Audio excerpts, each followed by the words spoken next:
పిల్లమర్రి దేవాలయంలో అతి పురాతనమైన అతి ప్రాచీనమైన అతి ముఖ్యమైన దేవాలయం ఉందంటే ఈ చెన్నకేశ్వర స్వామి ఆలయం ఉంది.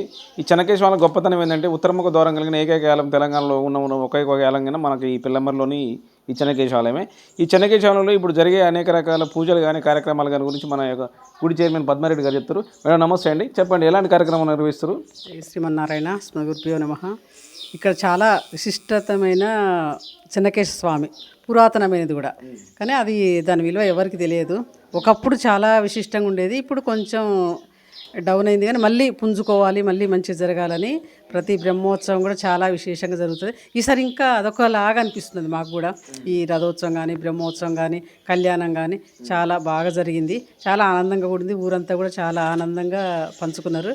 ఇంకా దీన్ని డెవలప్ చేయాలి, వెనకబడిపోయింది ఒకప్పటికంటే ఇప్పుడు చాలా వెనకబడిపోయింది. ఇంత పురాతనమైన ఇంత చాలా అంటే చాలా మహిమ గల చెన్నకేశ్వర స్వామి, కానీ వారి గురించి కొంతమంది తెలుసుకోలేకపోతున్నారు. ఇప్పుడిప్పుడు ఇంకా ముందు ముందు తెలుసుకొని దాన్ని ఫాలో కావాలని మా కోరిక. దానికి మేము ఫాలో అప్ అవుతున్నాము, కొంచెం ముందుకు తీసుకెళ్దాము.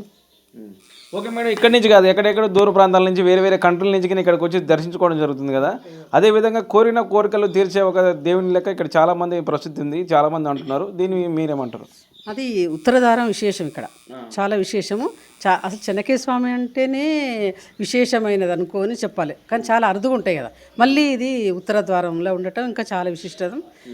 కొన్ని రోజులు కోల్పోయినా కానీ మళ్ళీ ఇక పుంజుకోవడానికి ప్రయత్నం చేస్తున్నాం. మరి చూద్దాం, దాన్ని డెవలప్ చేయాలని కోరికతోటి మేము కొంతమంది కార్యకర్తల ముందుకు వచ్చి చేద్దామని చేస్తున్నాము. ఇంకా చాలా చెప్పాలంటే చాలా ఉన్నాయి అన్నీ, కానీ దాన్ని గోపుర శిఖరం అనేది కొంచెం శిథిలావస్థకు వచ్చిందని తెలిసింది. దాన్ని రిపేర్ ఎప్పుడు చేస్తున్నారు? అదే ఎవరు ఏ దాతలు ముందుకు వస్తారా మరి ఏంటో దాన్ని కూడా ఒక్కొక్కటి. ఇప్పుడు ఒక 2 months నుంచి అప్పుడు ఎవరు లేక చేసేవాళ్ళు లేక, అయ్యగారు కూడా కొన్ని ప్రాబ్లమ్స్ ఉన్నాయి. అయ్యగారు లేరు, అయ్యగారికి సరిగా జీతాలు ఇవ్వలేకపోవటం వల్ల అయ్యగారులు కూడా సరిగ్గా ఇక్కడ ఉండలేకపోతున్నారు. దాని గురించి మేము ఒక ప్లాన్ చేస్తున్నాము. ఎవరు ముందుకు వస్తారు, ఇప్పుడే ఒక్కొక్కరు వస్తున్నారు. ఒక్కొక్కటి ఒక 2 months నుంచి మంచి అయ్యగారు వచ్చాడు మాకు ఇక్కడికి. సరే, ఇంకా అంత వారు ఇంకా పూర్తిగా రాలేదు, వేరే ఊర్లో చేస్తున్నారు, మాకు ఇక్కడికి సహకారం చేస్తున్నారు. వారు వచ్చిన కాంచి చాలా డెవలప్ అయింది అనుకోవాలి. ఇంకా ముందు చాలా డెవలప్ అవుతుందని మాకు నమ్మకం ఉంది, చేస్తాం కూడా అని. అది శిథిలావస్థకు వచ్చింది, ఇప్పుడే దాతలు ముందుకు వస్తున్నారు. తప్పకుండా చేస్తాం. అయ్యగారులకు ఇల్లు కట్టియాలి, దీన్ని ఇంకా ఫాలో అప్ చేయాలని మా కోరిక.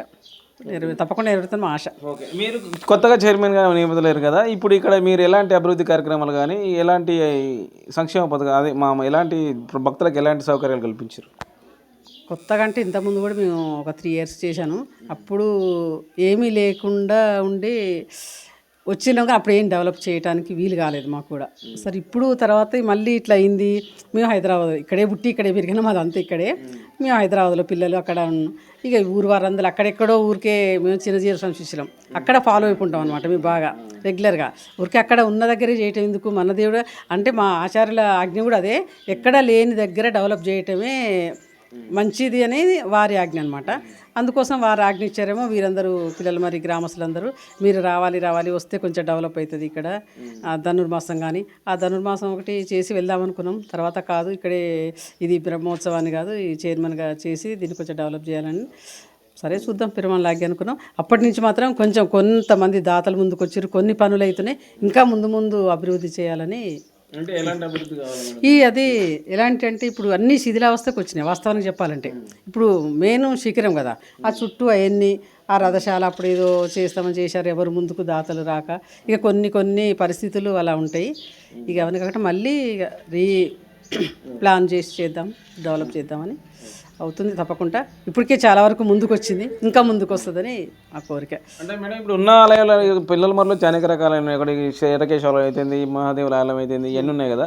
ఇవన్నీ దేవాదాయ శాఖ కింద ఉన్నాయా? ఇది ఒకటే దేవశాఖ కింద రాలేదా?